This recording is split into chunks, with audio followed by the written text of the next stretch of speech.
चलिए स्टार्ट करते हैं आज का टॉपिक ऑक्सीडेशन एंड रिडक्शन। तो पहले पढ़ेंगे हम टॉपिक ऑक्सीडेशन, जिसको हिंदी में कहते हैं ऑक्सीकरण। इसका एक और नाम होता है उपचयन, यानी अलग अलग नाम है, काम एक ही है। जैसे टांग बोलिए, पैर बोलिए, गोड़ बोलिए, फुट बोलिए, यानी फुट मतलब पैर। नाम अलग अलग है, काम एक ही है। चेहरा हो गया, मुंह हो गया, फेस हो गया, नाम अलग अलग है, काम एक ही है। वैसे ही इसके भी नाम अलग अलग है, काम एक ही है। तो ऑक्सीकरण का मतलब क्या होता है? ऑक्सीजन से जुड़ना। ऑक्सीजन से जुड़ना। तो एक रिएक्शन लिखते हैं जिससे आपको समझ में आएगा। जैसे Zn, ठीक है, Zn प्लस H2SO4 रिएक्शन करेगा तो जिंक है, हाइड्रोजन को बाहर निकाल देगा, तो बना लेगा ZnSO4 प्लस H2 गैस है वो बाहर निकल जाएगी। यानी ऑक्सीजन से जुड़ना ऑक्सीकरण, हाइड्रोजन को बाहर निकालना ऑक्सीकरण, इलेक्ट्रॉन को त्यागना ऑक्सीकरण, धनात्मक बनना ऑक्सीकरण, ऑक्सीकरण संख्या में वृद्धि ऑक्सीकरण। मतलब तीन एक ही चीजें हैं, काम वही है, केवल नाम बदल दिया गया है। और क्या कर रहे हैं वो? ऑक्सीकरण कर रहे हैं। जैसे ऑक्सीजन से जुड़ना, ऑक्सीजन से जुड़ना तो क्या हो जाएगा? ऑक्सीकरण। हाइड्रोजन को लतिया के बाहर निकाल देना, यानी ढकेल देना, उसको बाहर निकालना, झापड़ दिए, निकाल दिए बाहर हाइड्रोजन को, तो ऑक्सीजन आके जुड़ गया, तो वो क्या हो जाएगा? ऑक्सीकरण। समझ में आ गया? तो देखिए पहला इसमें पॉइंट क्या है? पहला पॉइंट है ऑक्सीजन से जुड़ना। ऑक्सीजन से जुड़ना, ठीक है, किससे जुड़ा है?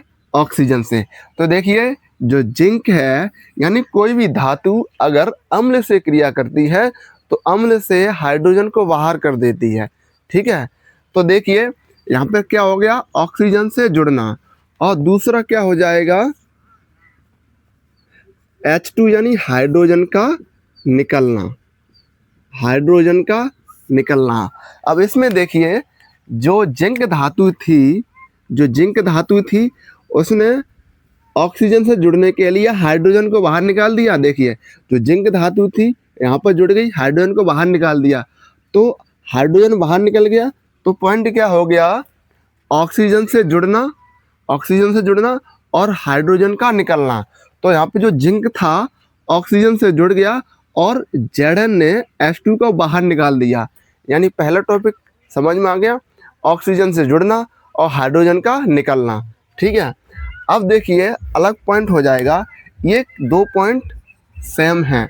यानी अगर ऑक्सीजन से जुड़ेगा तो हाइड्रोजन निकलेगा, अगर ऑक्सीजन से जुड़ेगा तो हाइड्रोजन निकल जाएगा।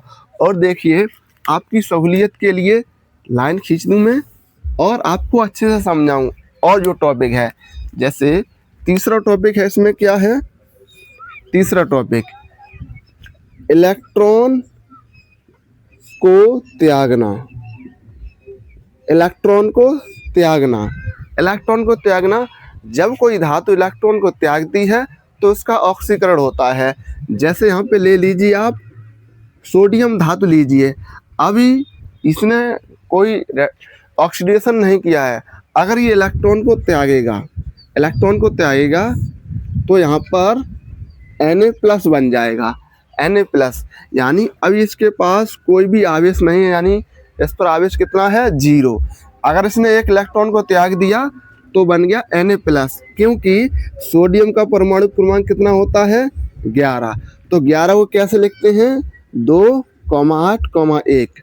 तो बाहरी कक्षा संतृप्त करने के लिए एक इलेक्ट्रॉन को जो त्यागेगा, ये हमने आपको पहले बता दिया है, एक इलेक्ट्रॉन को त्यागेगा तो बना लेगा Na+। यानी क्या बन गया है ये? अब इसमें लिखा क्या है? इलेक्ट्रॉन को त्यागना। इलेक्ट्रॉन को त्यागना तो क्या हो गया इसका? ऑक्सीकरण। ऑक्सीकरण हुआ। अब चौथा इसमें पॉइंट क्या होता है? इलेक्ट्रॉन को त्यागना। दूसरा होता है धनात्मक, धनात्मक हो जाना, धनात्मक हो जाना। अब देखिए धनात्मक हो जाना तो बात तो यही बोल रहा है। देखिए सोडियम, इस पर कोई आवेश नहीं था तो धनात्मक बन गया, यानी इलेक्ट्रॉन को त्यागा, धनात्मक बन गया। यानी देखिए इलेक्ट्रॉन को त्यागना तो इलेक्ट्रॉन इसने त्याग दिया तो क्या बन गया ये Na+। तो हम दूसरा पॉइंट इसमें क्या लिख दिया है, इसी में धनात्मक हो जाना, तो ये धनात्मक हो गया। यानी बात अलग अलग कर रहा है लेकिन काम वही कर रहा है, बात बदल रहा है काम वही कर रहा है।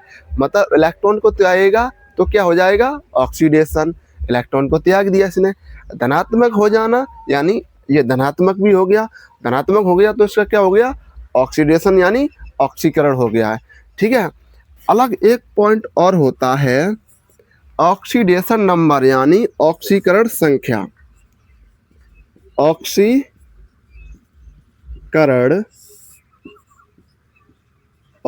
संख्या में वृद्धि, ऑक्सीकरण संख्या में वृद्धि। अब देखिए ये बात क्या अलग थोड़ी है, ये बात भी यही है। यहाँ पर इसकी ऑक्सीकरण संख्या कितनी थी, 0, 0 से कितनी हो गई, +1। 1 लिखो या ना लिखो कोई बात नहीं है, क्योंकि यहाँ पर +1 लिखा है तो इसकी ऑक्सीकरण संख्या 1 है। और ऑक्सीकरण संख्या कैसे निकालते हैं हम इससे पहले वाले वीडियो में समझा चुके हैं। ठीक है। देखो तीनों बात अलग अलग बोल रहा है लेकिन काम यही कर रहा है। देखिए इलेक्ट्रॉन को त्यागना, इलेक्ट्रॉन को त्याग दिया इसने तो Na+ बन गया, तो क्या हो गया इसका ऑक्सीकरण यानी ऑक्सीडेशन। ठीक है। दूसरी बात क्या बोली, धनात्मक हो जाना, धनात्मक, तो इस पर कोई आवेश नहीं था, इसने इलेक्ट्रॉन को त्यागा यानी बाहर का इलेक्ट्रॉन इसने त्याग दिया, एक इलेक्ट्रॉन, तो बन गया Na+ यानी धनात्मक हो गया। ऑक्सीकरण संख्या में वृद्धि, ऑक्सीकरण संख्या में वृद्धि, ऑक्सीकरण संख्या में वृद्धि कब होगी, जब इलेक्ट्रॉन को त्यागेगा, यानी यहाँ पर Na+ तब बनेगा जब ये एक इलेक्ट्रॉन त्यागेगा। और देखिए और समझाऊँ आपको, जैसे ये कैल्शियम है, कैल्शियम है, ये जब 2 इलेक्ट्रॉन को त्यागता है तो बनता है Ca++, सॉरी 2 इलेक्ट्रॉन नहीं त्यागता, ये 1 इलेक्ट्रॉन त्यागता है तो बनता है 1+। ठीक है। तो इसमें क्या हुआ, देखिए यहाँ पर ऑक्सीकरण संख्या कितनी है, 0 है, 0 से कितना हो गया, +1 हो गया। तो इसमें क्या हुआ, इलेक्ट्रॉन को त्यागा इसने, तो इलेक्ट्रॉन को त्याग दिया तो क्या बन गया, धनात्मक। तो धनात्मक हो जाना, तो धनात्मक भी हो गया ये।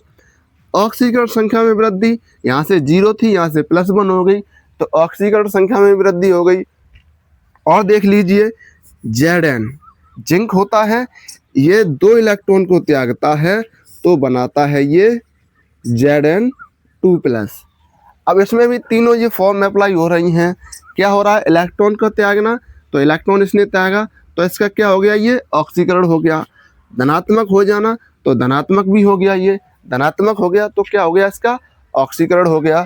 और ऑक्सीकरण संख्या में वृद्धि, यानी यहाँ पर जिंक की शुद्ध, ये मुक्त अवस्था में है, मुक्त अवस्था में किसी भी आयन, किसी भी परमाणु की जो ऑक्सीकरण संख्या होती है वो 0 होती है, 0 से +1 हो गया, ये हो गया ऑक्सीकरण। ऑक्सीकरण टॉपिक खत्म हो गया, समझ में आ गया आपको, बहुत ही इजी तरीके से समझ में आ गया। अब अगर रिडक्शन समझाऊं, रिडक्शन, इसी को उल्टा कर दीजिए तो रिडक्शन हो जाएगा। रिडक्शन में क्या हो जाएगा, यहाँ से ऑक्सीजन से जुड़ रहा था तो वहाँ से किस में जुड़ेगा, हाइड्रोजन से जुड़ेगा। अब हाइड्रोजन से जुड़ेगा तो ऑक्सीजन बाहर निकलना होगा, हाइड्रोजन से जुड़ना रिडक्शन, ऑक्सीजन को लत्या के बाहर निकाल देना रिडक्शन।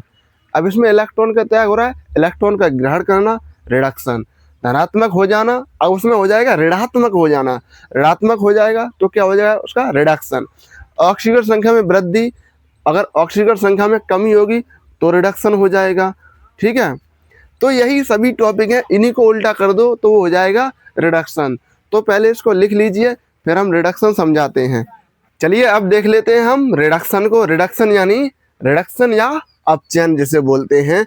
तो इसमें क्या होता है, ऑक्सीजन का निकलना और हाइड्रोजन का जुड़ना, और ऑक्सीकरण में क्या था, ऑक्सीजन का जुड़ना हाइड्रोजन का निकलना। ऑक्सीडेशन का बिल्कुल उल्टा ही होता है रिडक्शन यानी अपचयन। तो पहले इसका लेते हैं एक एग्जाम्पल, फिर आपको समझाते हैं। ठीक है, एग्जाम्पल लिखते हैं। एग्जाम्पल है Fe2O3 + 3CO, अब बन जाएगा 2Fe + 3CO2। अब देखिए Fe के पास ऑक्सीजन थी तो ऑक्सीजन निकल गई है, ऑक्सीजन बाहर निकल गया तो क्या हो गया उसका रिडक्शन यानी अपचयन। ठीक है, तो पहला इसमें क्या हो जाएगा, ऑक्सीजन का निकलना, ऑक्सीजन का निकलना, ऑक्सीजन का निकलना। और दूसरा क्या हो जाएगा, हाइड्रोजन का जुड़ना, हाइड्रोजन का जुड़ना। तो दो बातें ये पहले हमने समझी थी, किसमें, ऑक्सीडेशन में। ऑक्सीडेशन में क्या था, O2 यानी ऑक्सीजन का जुड़ना और हाइड्रोजन का निकलना। लेकिन रिडक्शन में O2 का निकलना यानी ऑक्सीजन का निकलना और हाइड्रोजन का जुड़ना। ये किस लिए है, रिडक्शन यानी अपचयन के लिए। अब उसके बाद वही सेम तीन बातें, जैसे पहला क्या था, इलेक्ट्रॉन का त्याग, किसमें, ऑक्सीडेशन में। लेकिन ये हुआ इलेक्ट्रॉन का ग्रहण, इलेक्ट्रॉन का ग्रहण। तो जैसे देखिए इलेक्ट्रॉन का ग्रहण, आप एग्जाम्पल लीजिए क्लोरीन का। क्लोरीन का परमाणु क्रमांक कितना होता है, 17। तो 17 को हम कैसे लिखते हैं, 2 8 7, 2 8 7। यानी इससे बाहरी कक्षा में संतृप्त यानी 8 करने के लिए कितना इलेक्ट्रॉन चाहिए, 1 इलेक्ट्रॉन चाहिए। तो ये 1 इलेक्ट्रॉन करता है ग्रहण, 1 इलेक्ट्रॉन ग्रहण करता है तो बनाता है Cl-1 यानी Cl 1- बनाता है। क्लोरीन पर 1 इकाई ऋणावेश आ जाता है यानी माइनस में पहुंच गया। अब इसकी ऑक्सीकरण संख्या थी 0, 0 से पहुंच गई -1। तो इसमें क्या हुआ, इलेक्ट्रॉन का क्या किया इसने, ग्रहण, इलेक्ट्रॉन का ग्रहण किया। अब ऑक्सीडेशन में क्या था, धनात्मक हो जाना। तो इसमें हो जाएगा ऋणात्मक, ऋणात्मक हो जाना, ऋणात्मक हो जाना। अब देखिए तीसरा पॉइंट इसमें क्या लिखाया था मैंने, ऑक्सीकरण संख्या में वृद्धि। ऑक्सीकरण संख्या में वृद्धि होगी तो क्या होगा, वो ऑक्सीडेशन होगा। लेकिन अगर ऑक्सीकरण संख्या में कमी होगी, ऑक्सीकरण संख्या में कमी, ऑक्सीकरण संख्या में कमी होगी तो होगा अपचयन या रिडक्शन। ठीक है, अब देखिए यहाँ पर 0 थे, 0 से माइनस में पहुंच गई तो क्या हो गई, कमी। और ऋणात्मक हो जाना तो ये ऋणात्मक भी हो गया तो क्या होगी, रिडक्शन होगा। इलेक्ट्रॉन का ग्रहण, तो इलेक्ट्रॉन का ग्रहण किया। और देखो समझाएं, जैसे Zn2+ है, Zn2+ है, तो अगर इसे हम इलेक्ट्रॉन ग्रहण करा देंगे 2 इलेक्ट्रॉन, तो ये Zn की घात यानी Zn की पावर 0 हो जाएगी, ऑक्सीकरण संख्या में कमी हो जाएगी। देखिए 2 थी, 2 से रह गई 0, तो क्या हो गया, इसका रिडक्शन हो गया। ऐसे ही अगर हम सोडियम ले लें, सोडियम 1+ और 1 इलेक्ट्रॉन इसको हम दे दें, 1 इलेक्ट्रॉन दे दें तो बना लेगा ये Na और इसकी घात हो जाएगी 0, 0 हो जाएगी 0। देखिए ऑक्सीकरण संख्या कितनी है, +1, प्लस से कितनी रह गई 0, तो कमी आ गई। ऑक्सीकरण संख्या में कमी आएगी तो होगा रिडक्शन। इलेक्ट्रॉन का ग्रहण करेगा तो रिडक्शन, हाइड्रोजन का जुड़ना रिडक्शन, ऑक्सीजन का निकलना रिडक्शन। तो यहाँ पर क्या हुआ है, इसकी ऑक्सीकरण संख्या में कमी हुई है, इलेक्ट्रॉन का ग्रहण हुआ है तो क्या हो गया, ये रिडक्शन हो गया। समझ में आ गया, ऑक्सीडेशन और रिडक्शन इतना इजी तो था ही, अब फालतू में परेशान हो रहे थे, तो समझ में आ गया। तो आज की वीडियो में इतना ही रखते हैं, मिलते हैं नेक्स्ट वीडियो में। जय हिंद।